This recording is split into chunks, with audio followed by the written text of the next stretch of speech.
When I said I was grateful for you keeping things short, I didn't mean you had to only send one word. But, okay. I'm assuming this is your first question.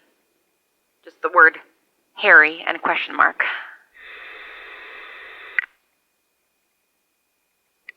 Harry. What can be said about Harry? Well, first of all, she's never been a huge fan of that nickname. But I've never been a huge fan of my full name, and she never called me by anything else, even though the nickname for my full name is plenty common, so Harriet. Her name's Harriet. Harriet Stadler. If you happened to be really tapped into the West Village art scene, you might have actually heard of her. But I'm going to guess that you're not, and you haven't. She was a painter, is a painter, because oil paints were deemed essential supplies that were worth going outside of our little boundary for when trying to track down a coffee grinder so that we could actually use the whole bean coffee we found would involve too much exploring and be too risky. As you might be able to guess, Harry was the more paranoid out of the two of us. Which I guess makes sense. She lived a lot more carefully than I did. I mean, she had a legitimate, if not particularly profitable, career as an artist under her real name. That's how good she was at hiding what she did to actually make money. And I guess having a certain amount of paranoia is helpful for someone like that.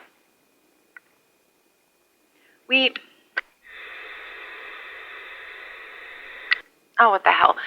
It's probably pretty obvious by now. What Harry and I did was not exactly what you'd call legal.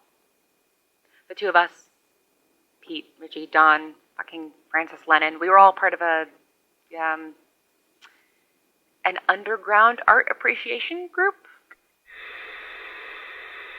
Well, Harry and Francis appreciated the art. I appreciated the money.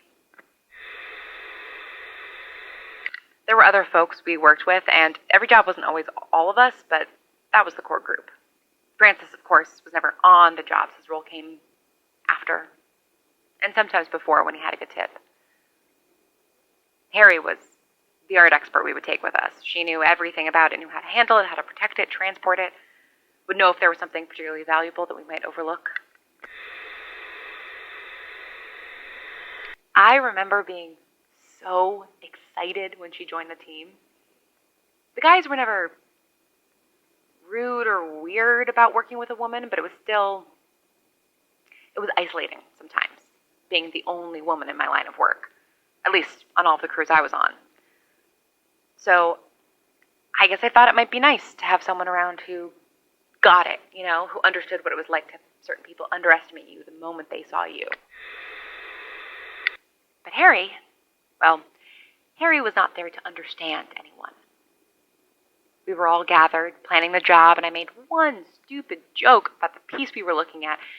I don't even remember what the joke was, but, the piece was one of those modern sculpture things that looked like it was molded by a 5-year-old, and, I probably said something pretty much just like that. And Harry, she did not care for it. She dressed me down in front of everyone. Called me some kind of $5 word like plebeian or Philistine or something, and that was that. That was probably the friendliest interaction we had while working together. So that's Harry. She's someone I used to work with, and she's a total snob.